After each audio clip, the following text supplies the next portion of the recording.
itangazo rivuye mu nzego zo kwivuna abansi n'iz'umutekano zifatanije n'abenegihugu b'umutima.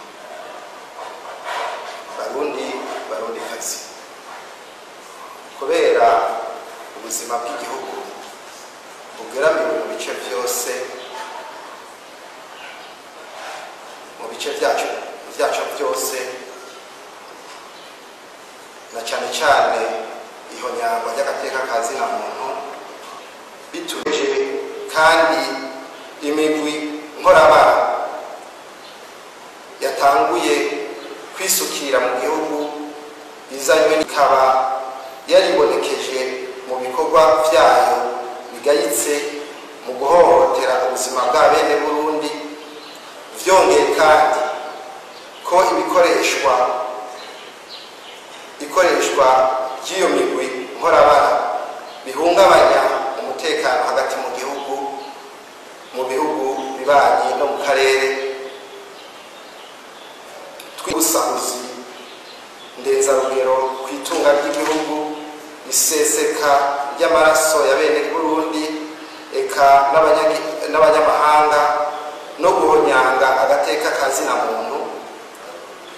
Turavye kandi itituka ridasanzwe ry'akaranga k'u Burundi n'imigenderanire n'ibindi bihugu n'amashirahamwe mpuzamakungu, twihweje ingene abanyagihugu bagiye basugerezwa n'ubukene budasanzwe,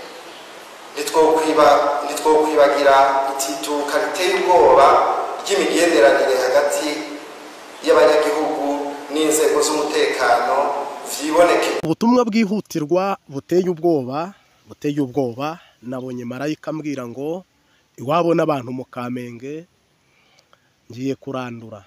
Nkoresheje ijambo kurandura mu Kinyarwanda ni ukurimbura.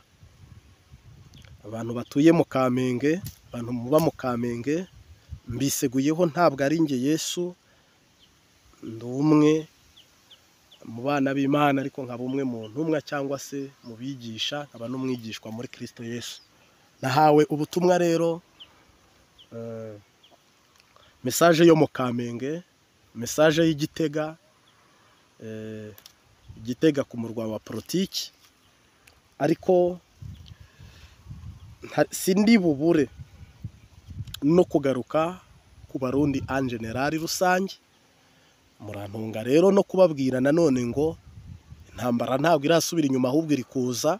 Sindi bubure kuyivuga kuri iyi ngwano, koko y'ijuru rikofirimye na ba nyirayo bagakofirima ko intambara biriseriye bari kurasana abantu bari gupfa. Ntabwo ibyo ari ubwiru, ntabwo ari ubwira, ahubwo ahantu bari nta connection zihari. Nabivuze yenda nk'amasegonda, hari akantu ngira ngo hano mbereke gato cyane, ngaho karabe duhite tubandana.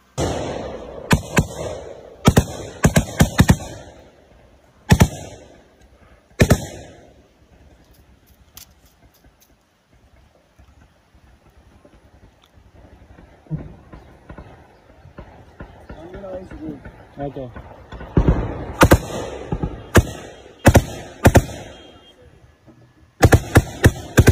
Ngira ngo rero nk'uko ubonye iyi video, ndabigarukaho mbabwira ingwano iri muri Kongo igiye kuza i Burundi, ndetse ishobora no gukururuka igafata n'u Rwanda. Koko u Rwanda n'u Burundi bimeze nk'umukuru n'umurumuna cyangwa se abavandimwe, ibintu nk'ibyo, ku buryo ni abantu bahuza ururimi, bahuza imico, bahuza ibintu bitandukanye, noneho ugasanga ibintu byose babihuje. Noneho rero buno hari ibyo batari guhuza, hari ibyo batari guhuza, ngira ngo musanzwe muzi mu gisata nk'icyo cya politiki. Ndakigarukaho rero murantunga, mbibutse ko dufashe igihe cyo kugira ngo twongere. Ubu navuye aho narindi naduza ahantu hejuru mu musozi ahantu kugira tubone connection, ubundi ahantu turi nta konegisiyo zihaba, ntabwo ushaka gukoresha interinete cyangwa ngo unayibone, kandi no gusenga n'ubundi bisaba ko wugara byose. Nabwo tubiseguye, hari abantu batubuze, abandi baratwandikira ntitwasubiza, abandi barahamagara ntitwitaba. Yesu yaravuze ngo ni ukwihererana na se i Getsemani akanya gatoya. Kandi ngira ngo nkamwe bakuze, nkweretse video y'ahantu ndi cyangwa nagiye kandi nkakumenyesha ibyo ndimo, bibaye atari ikibazo kikugoye cyane mu bijyanye n'iby'umwuka ukeneye, urihangana nyine tuzatangira kuvugana navuyeyo, kandi ejo uko bizagenda kose Yesu naturekura turavayo. Kandi tubazaniye ubutumwa bwishi bwiza bwihutirwa. Buno rero navuga ngo ciye bugufi nyine kubwizo mpamvu tubiseguyeho. Mu Kamenge ni karitsiye imwe muri karitsiye zigize Bujumbura cyangwa se iwabo n'abantu. Imana yanyeretse ibinogo bacukuye bagajugunyamo abantu, amafosa, amatuwarete. Imana inyereka imanza zahaciriwe za ngondagonde, zica abantu, zirimbura abantu, imanza zirenze rumwe. Hari abagore bari kurira, abagabo bari kurira, babuza abahungu babo, abandi babura abakobwa babo. Hari imiryango yabuze abantu babo. Mu Kamenge rero hari dayimoni ishinzwe kwica abantu, cyangwa se hari umudayimoni wo guhonya abarundi. Kamenge rero je ndi gusenga mbona yerekwa, kuko ndahazi mu Kamenge. Niho Adolphe ahambye mu nzu z'ibyatsi, ariko byitwa ngo amahoteli. Narahakoreye mu buryo bw'ivugabutumwa, evangelisation, cyangwa se nyine nk'umuntu uri evangeliste. Ofete rero iriya karitsiye nayibonye, mbona ibintu birabirango by'inkona bihari. Imana irambwira ngo hano marayika azajyana inkota. Marayika azajyana inkota ye uyu munsi ukurikira. Inkota. Kubera ko n'abantu bibipinga bapfukamiye abantu aho gupfukamira Imana, basingiza abantu aho gusingiza Imana. Umwe yaravuze ngo muzatinya ibyo mwatinyaga bibagezeho. Mwanze gutinya Imana mutinya abantu, ariko abantu ntawuza kubakiza. Hari abicanyi bataha mu Kamenge, hari abicanyi babaga mu Kamenge, kandi akebo ugezemo niko bakugereramo kandi bakagukubira inshuro ndwi. Hari abantu bubatse ibintu ntayegayezwa mu Kamenge mu buryo bwo kugira ngo bakomeze ingoma y'igihutu cyangwa se ubuhutu, aho gukomeza ingoma ya Yesu, aho kubaka iby'Imana, aho kubaka igihugu, bakubaka igihutu. Rero uyu munsi wa none wabiringiye abantu barabahemukira, ndetse babahanga amaso bakabakoza isoni. Wowe ntujya uhemuka kandi ntukoze isoni, habwa ikuzo Mana yanjye koko urabikwiriye. Habwa ikuzo Mana yanjye koko urabikwiriye. Mu Kamenge marayika azabarekuriramo dayimoni Ruburakigongwe, kandi uyu mumarayika azahagera, abahatuye bazicuza, bamwe bazahava abandi bahahunge. Mu gihe kiri imbere umuntu uzajya umubaza tuva hehe, nta muntu uzongera kuvuga ngo nge ndi uwo mu Kamenge. Karitsiye Kamenge uzageraho uyihakane, turangamuntu twayo ntawe uzadusaba. Kamenge izaba ari karitsiye mbi, koko ari Imana ibivuze. Maraso yarahasesetse, uburiganya bwarahabereye, ndetse habaye ibintu bitandukanye byinshi.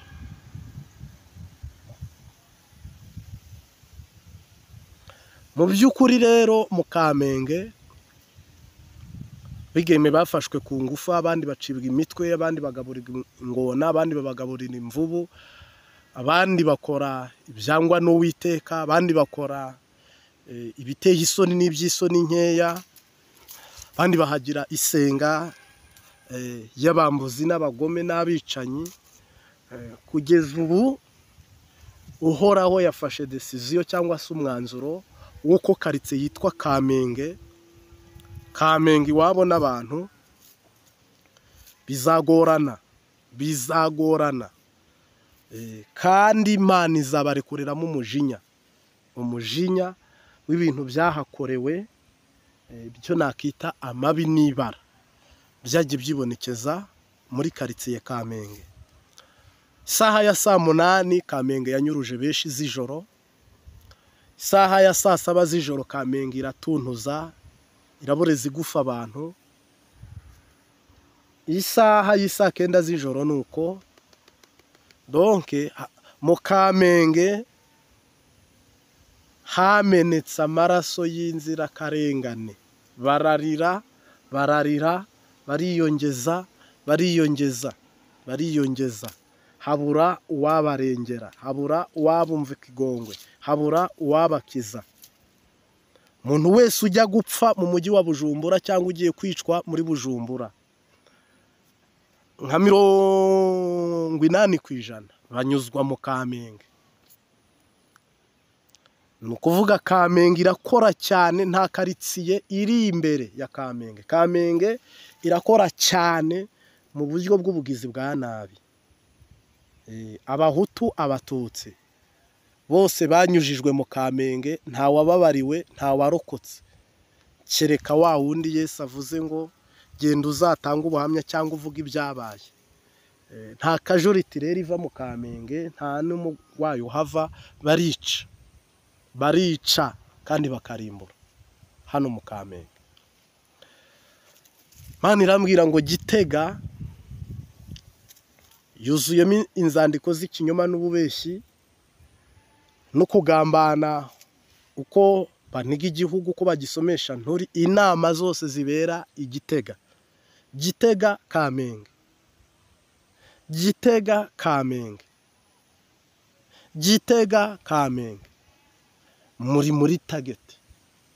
muri tagete y'umujinya n'uburakare bw'Imana.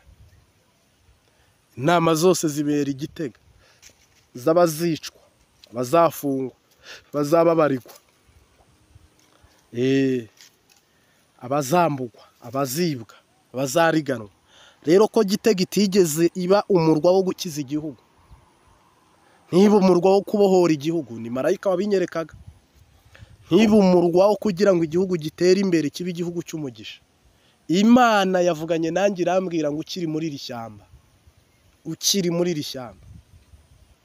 ukiri i Getsemani, ese kuva bashyira umurwa mukuru wa politiki Gitega, igihugu cy'u Burundi cyungutse iki? Byakimariye iki? Cyafashijwe n'iki? Nge nakibuze. Bityo ikibonekeje ni uko uyu murwa ugiye gusenyuka, ugasenyuka wose hasi.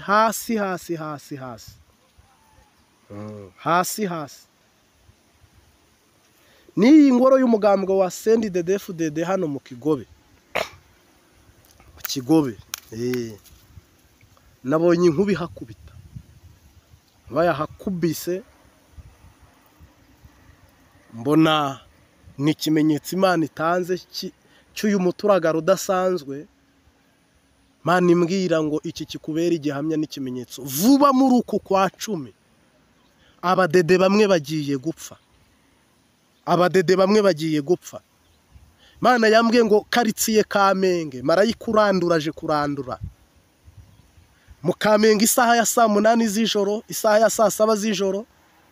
Donc marayika yanyeretse ibibera mu Kamenge, arambwira ngo aha mu Kamenge hitwa iwabo n'abantu, umujinya n'uburakare by'Uwiteka bigiye kuhururukira. Gitega,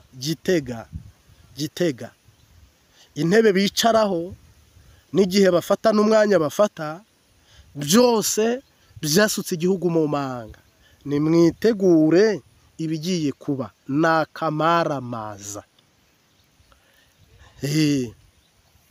Abarundi bagiye kugwa bapfira muri Kongo, abarundi bagiye kugwa muri Kongo bose amaraso yabo muzayishyura. Mwebwe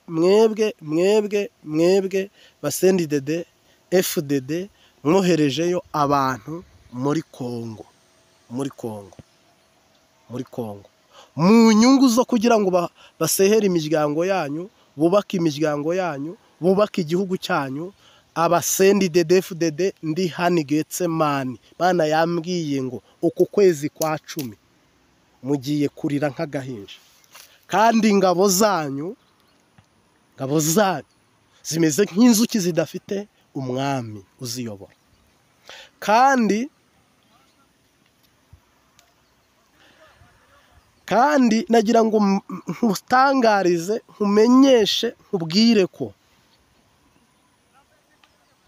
buno tuvugana iyi saha uri kumviraho ubu butumwa, tugeze mu matarike atangirira ukwezi kw'icumi. Abataha kare mutahe kare, baburirwa muburegwa, basenga musenge. Ariko Mana yambwiye ngo amasezerano amwe arasohora, ndetse n'ibindi bimenyetso byagombaga gusohora muri uku kwezi kwa 10 nabyo bizaba. Kwezi kw'icyenda haje Nyamugigima, n'ibindi ntari burondore. Ukwezi k'umunani ni Nyamugigima, kwezi kw'icyenda haza izuba ririmo amaraso, n'ibindi. Ntago hano ndi gusobanura ibyagiye bisohora cyangwa ibyasohoye, ahubwo ndavuga ubuhanuzi Imana yampaye. Abari kurwana muri Kongo mwigiriza ubusa, kubera ko agahuru gahuye n'umunyotsi. Neva n'umutambukanyi wiwe, agahu gahuye n'umunyota. Hagiye guca uwambaye hombokanye. Ni ukuvuga ngo habayeho ikinyoma mu bene gihugu, kinyoma mu basoda, mu gipolisi, igiturire, ibintu byo kudashyira hamwe, kwirema ibice, gutatana, gutandukana, byose biragenda byirema mu bugomo udashobora kumenya shitani yabazaniye cyangwa se abahamagariye. Shuti yanjye, nabonye ibisiga birya abantu, mbona imivu y'amaraso iratemba, kuko urumva njye nkimara gupfukama nkashinga amavi hasi ngo Mwami Yesu. Ese abarundi mu bibazo bafite Yesu ntarimo, mu ntambara bafite Yesu ntarimo. Ese Yesu Kristo ntaza bateje ibibazo? Ntabwo ashobora gukemura ikibazo kuruta uko abantu bagikemura, ko n'abantu bajya bakemura ibibazo badateje ibindi. Ijuru rirambwira ngo Imana iri gushyira ku rutonde, iri kuroranya, shyira kw'ibimenyetso, idoma kw'ibimenyetso. Ariko hano igiye gushyiramo umweyo, igiye gushyiramo umucanwa, igiye gushyiramo umuriro. Karitsiye Gitega Imana yimbwiyeho, Kamenge Imana yimbwiraho, iyi ngwana Imana yimbwiraho. Rero harimo abantu babifashe umengo ni ibisanzwe. Ntabwo ari ibisanzwe, kubera ko ibyo mwitaga ibiziba bivuyemo inyanja, ibyo mwitaga ibyoroshye bivuyemo ibikomeye. Ibyo mwabonaga nk'ibintu bitoya biri burangire mu minsi 2, reka da, birakomeye, biramara igihe. Hano rero, bidasubirwaho. Sendidede FDD yatanga igihugu cyose, yaraguza ku mupfumu umeze ute, yasenga ameze ate. Manda yanyu n'ingoma yanyu n'ishyaka ryanyu n'umugambwe wanyu, Imana yamaze kuvuga ko bitari bubandanye. Vuga mu rurimi rworoshye, ntabwo biri bubandanye, ahubwo Uwiteka Nyiringabo Imana ikuye igitutsi mwashyize ku gihugu cy'u Burundi. Kandi Uwiteka yambwiye ngo mpumurize abantu babuze abantu. Kubera ko uyu murwa Imana ifite iby'uwurega. Uyu murwa wamenye amaraso, usesa amaraso, uhoraho afite ibyo awushinja, afite ibyo awurega, afite ibyo awagiza, afite ibintu byinshi ari kubashinja by'uko bishe bakiyongeza, inkota ikava mu nyama ijya mu yindi, ikava mu muntu ijya mu wundi. Rero igihugu cyahuye n'umuriganya shitani, acyambika ibara, kiba ibibazo, kiba amarira, kiba agahinda, kugeza ubu Imana yambwiye ngo amaso yanyu agiye kubona n'amatwi yanyu yumve n'ibirenge byanyu bigiye gutambuka byinjire ahandi hantu. Rero hano hagiye kuza ibintu bitari, hano hagiye kuza ibintu bitari uruvangavanga, ahubwo bifite urutonde.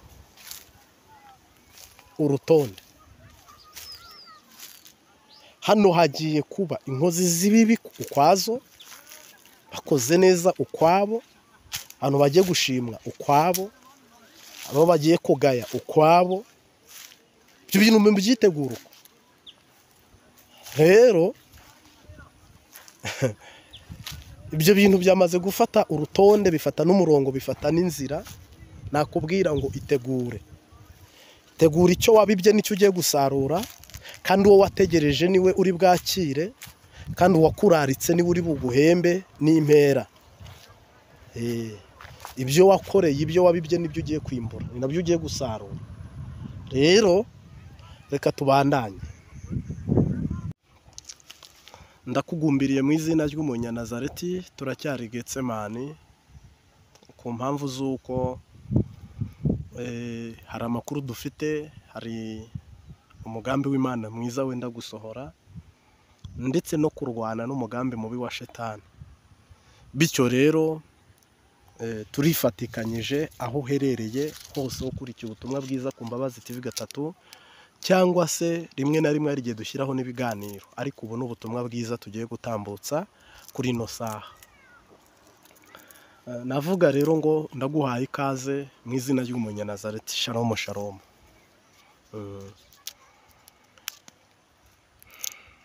Nzokwama nkwizigira, nzikutazomemukira, ninaramuka ngowe, nzizigira Yesu gusa, nzizigira nkiriho, kugeza ubwo uzacisha mu kirimba k'ijuru, nzizigira Yesu gusa.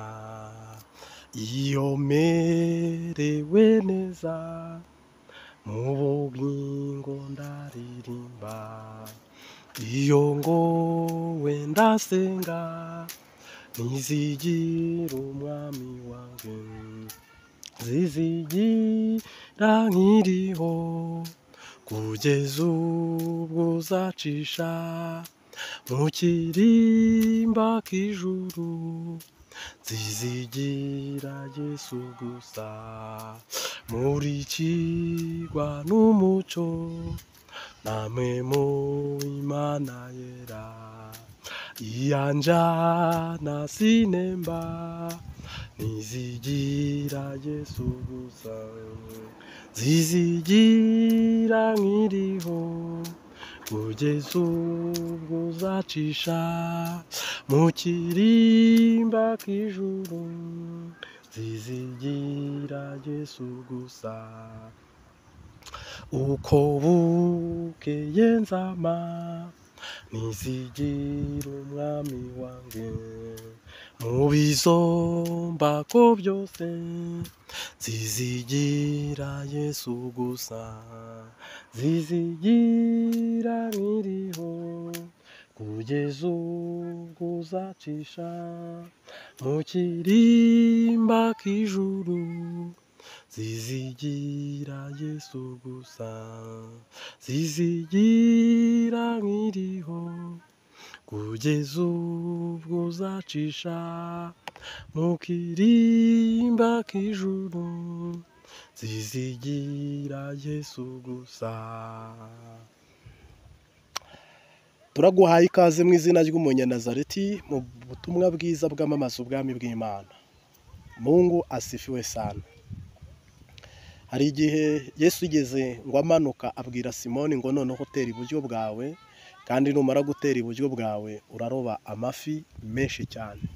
Ibi bintu buno turavuga cyangwa turasobanura ku bijyanye no kuroba no kurobwa. Uri umwe warobwe ariko yenda wowe nturaroba, uri umwe ugambiriye kuroba ariko yenda wowe donke warabyawe ariko yenda nturabyara, cyangwa se umaze kubyara ariko nturaroba nyinshi. Mungu asifiwe sana. Ndi Getsemani ni ukuvuga ngo ikintu kimwe nagutangariza, icya mbere mu ntoki zawe hari indobani, icya kabiri hari inyanja uri kuroberamo, icya gatatu hari ijambo riri butegeke ku buzima bwawe. Maze iminsi nigisha yenda ntahanura ariko munyemerere uyu munsi mpanure mu izina rya Yesu Kristo.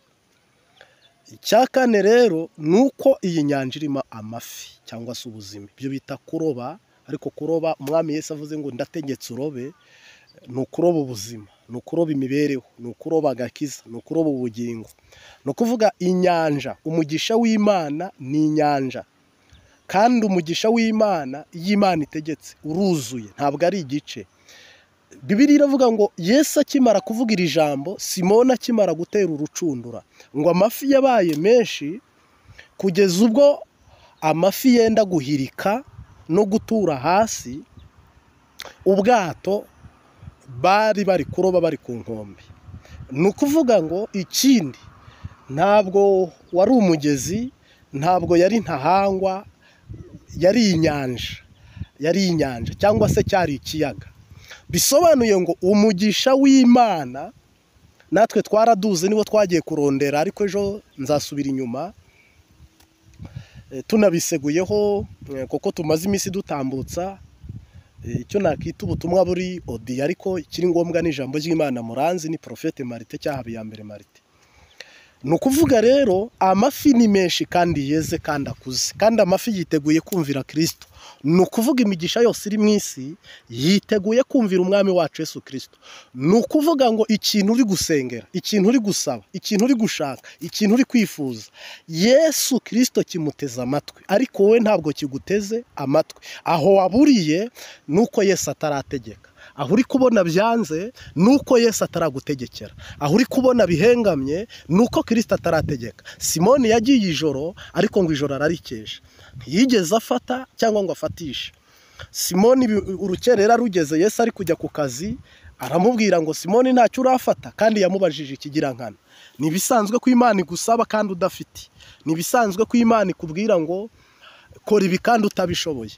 Mugabe ikubwira ngo ibiri kugupima ko wizera, ibiri kukubaza kugira ngo muganire mubone aho mutangirira, kugira ngo muvoyaje neza mu rugendo rw'umwuka n'urw'umubiri. Ntabwo ushobora kujya mu ijuru utarya utanywa, ukiri mu isi uzabanza urye unanywe unambare. Mu isi uzakenera kwiyunguruza cyangwa kwideplasa, mu isi uzakenera kuba mu nzu, ntabwo uzaba hanze nk'inyamaswa. Mu isi uzakenera gutunga smartphone cyangwa mashine cyangwa TV cyangwa n'ibindi. Reba impande zawe ibintu ukeneye, ijambo ry'Imana riravuga ngo ibyo byose nzi ko mubikeneye.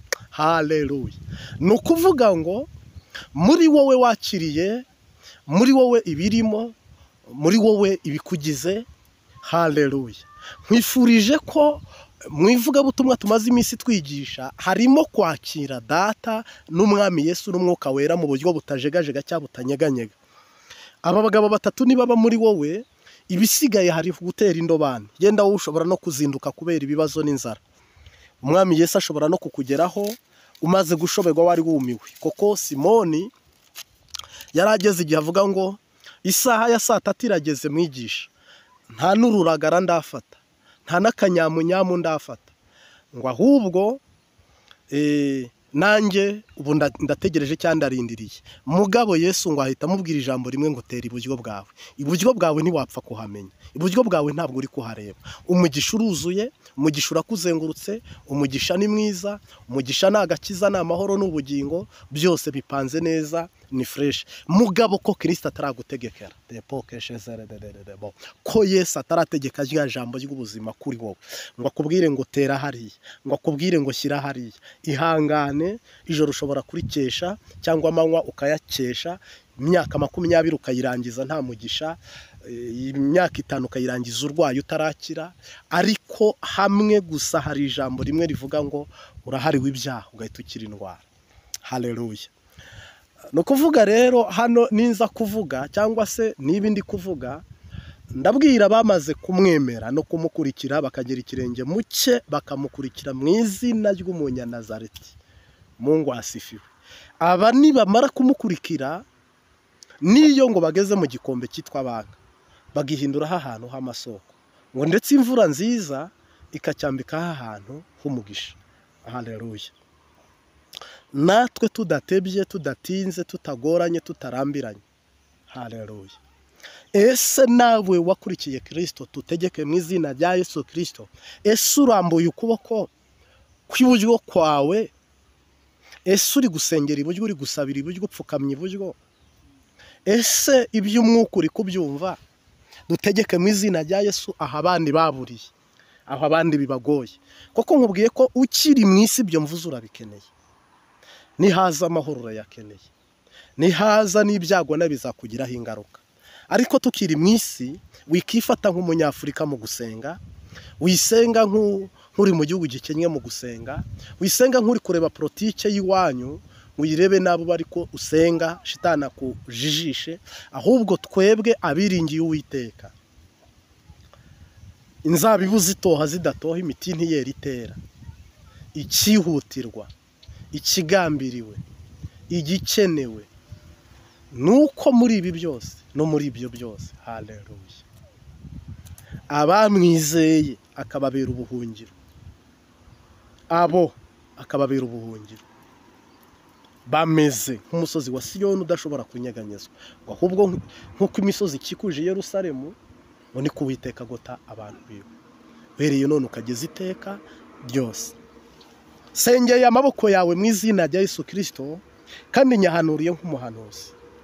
Hari igihe ukuboko kwawe kw'iburyo kuri gukora nk'uko ukubafu kuri gukora, ntambwe zawe z'iburyo zikaba ziri kugenda nk'uko ukubafu kuri kugenda, cyangwa se ugasanga mu ruhanga rwawe hari igisuzuguriro, hari icyankiro kihuzuye, nta kintu na kimwe kiri kukumvira. Ibuka ko ahantu uherereye hari urugendo Yesu ategerezwa kuhagirira kandi akakunyuraho. Muri sirikirasiyo za Yesu, muri muvoma za Yesu, muri ativite y'umwami wacu Yesu Kristo, tundengane mukiza awe, umvuko nganya ubwugenderera bandi, nanjye ntusige. Ifuze gambirira Yesu ntabwo ata, intumwa ze ntabwo ata, abigishwa biwe. Aho uherereye hari urugendo Yesu ari bugirire aho uri. Aho uherereye hari intambwe Yesu ari bugirire ahantu uherereye. Kandi Yesu arahanyura ari umugwaneza. Yesu aza ahantu wicaye. Yesu aza aho uri kuririra. Yesu aza ahantu waburiye abadayimoni bari kugukoba, warobye reka da, warobye reka da, washoye reka da. Ndaguhumurije mu izina rya Yesu. Aho ubona biri kwankira niho ushobora kuronkera. Mungu asifiwe sana, kubera ko ijuru riratabara kandi nanjye ndabihamya. buno tuvugana rero Yesu Kristo agiye kutambuka aho uri kugira ngo aguhe umugisha. Yesu Kristo agiye kukugendera, kugutemberera aho uri. Ahubwo bankaburahamu, ubu ni ubuhanuzi buri kuza, ubu ni ubuhanuzi tumaze iminsi dutambutse. Niba wizera Yesu azakugendera gute? Azaza mu ijwi, azaza mu ijambo, azaza mu buhanuzi. Niba wizera mu izina rya Yesu Kristo muri uku kwezi kwa 10, nubwo hari ibyago, nubwo hari abagiye gupfa, ariko Bibiliya iyivuze iravuga ngo ntabwo umugororotsi bamurandurana n'umunyabyaha. Oyaye, twebwe turashinganye. Mungu asifiwe. Rero hano nagira ngo nkutangarize ko noneho gendera iburyo, nushyika ku nyanja cyangwa aho uri ku nyanja urobera iburyo, kandi turategetse n'amafi akumvire. Amafi tuyagereranye n'amafaranga, tuyagereranye n'akazi, tuyagereranye na visa, tuyagereranye n'urubyaro, tuyagereranye no kubura ingwara. Fata indobani yawe urobe mu izina rya Yesu Kristo. Fata inkoni yawe uhagarare hejuru y'inyanja, usatura inyanja. Ni marayika w'umwami Imana utegeka amafi akamwumvira. Ni umwami wacu Yesu Kristo. Rero nkubwiye, nkuvugishije mu ijwi ry'urangurura urasemerera, nkubwira ngo Imana irambwira ngo hari abantu ngiye guhezagira abakurikira Imbabazi TV 3, kandi muzongera mutambutse amashimwe. Ni ijambo ntaherukaga kuvuga kuko sinari kurivuga ntari hawe, ariko hari abantu bagiye kuva muri Afurika bajya i Burayi, nugerayo uzatanga ubuhamya. Hari abagiye kuronka amafaranga cyangwa se amahera mu Kirundi, uzibuke gushima Imana ukomeze n'abandi. Hari abantu bagiye gukira ingwara, hari abantu bagiye kwakira agakiza, hari abagiye no kuronka umuhezagiro mu miryango yabo bakabona ibibondo. Haleluya. Mu butumwa rero i Getsemani twahaherewe, tuzabudondagura yenda se first muri kubona isura face. Yego, ni ukuvuga ngo marayika umwami Imana akinguye urugi rwari rukinze cyangwa se rwari rugoye cyangwa rwari ruruhije ku buzima bwawe. Tegure rero ko hagiye kuba umugisha, ahari umuvumo, ahari intambara hagiye kuba hari umugisha. Jina la Bwana libarikiwe. Imana yabimbwiye, Imana yabimbwiye ngo ngiye guhezagira, kandi uko kwa 10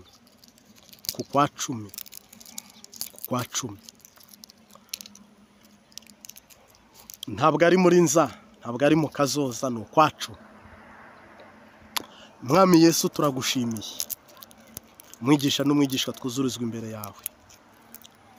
Abantu bararobye biranga, abantu barashakisha biranga, abantu barakomanga birabagora, barahiga biragorana, ariko mu izina ryadutumye ikadutoranya ikaduhamagara, ntabwo ari igihe bateze amatwi, ahubwo ni wewe.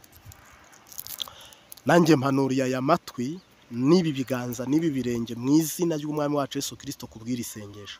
Ukwizeye ave mu bibazo yararimo no mu ntambara yararimo, ajya kurikira Imbabazi TV 3 atari mu marira n'agahinda. Haleluya. Ndamusengeye umwuzuza umwuka wera, ashobore kwerekwa, ashobore kurota, ashobore guhishurirwa, kandi yambara ubwiza ndetse no gukomera kubw'icyubahiro cyawe. Himbazwa rero Ozana, himbazwa Geshi wa mageshi, mwami wacu Yesu Kristo. Cyubahiro ni cyawe no gukomera iteka ryose. Amen. Bifurije ibihe byiza rero. Hajemo utuntu tw'utugiripe n'uducurane, urusengeye mu mazi cyangwa se ukarara mu muyaga, kandi ni ngombwa. Umubiri n'umubiri, hari igihe widekarara ibitari ngombwa cyangwa ibidakenewe, nk'ibyo nyine by'utuntu twa hato na hato. Rero tubiseguyeho, mwumvise ijwi ridasohoka neza nibyo, ariko ntabwo ngiye curuza ijwi cyangwa se ndi gucuruza ngo mwumve ijwi ryanjye ryiza. Umuntu mukwiye kumva ni Kristo. Ndi gucuruza itarano yampaye, uba ari yugura, n'amaraso ye n'amazi ava mu rubavu rwe. Ibindi bisigaye umenye kwigengesera no kuroranya ibintu kubwo wa mwuka wera mu izina rya Yesu. Mugire weekend nziza. Ciao ciao, shalom shalom.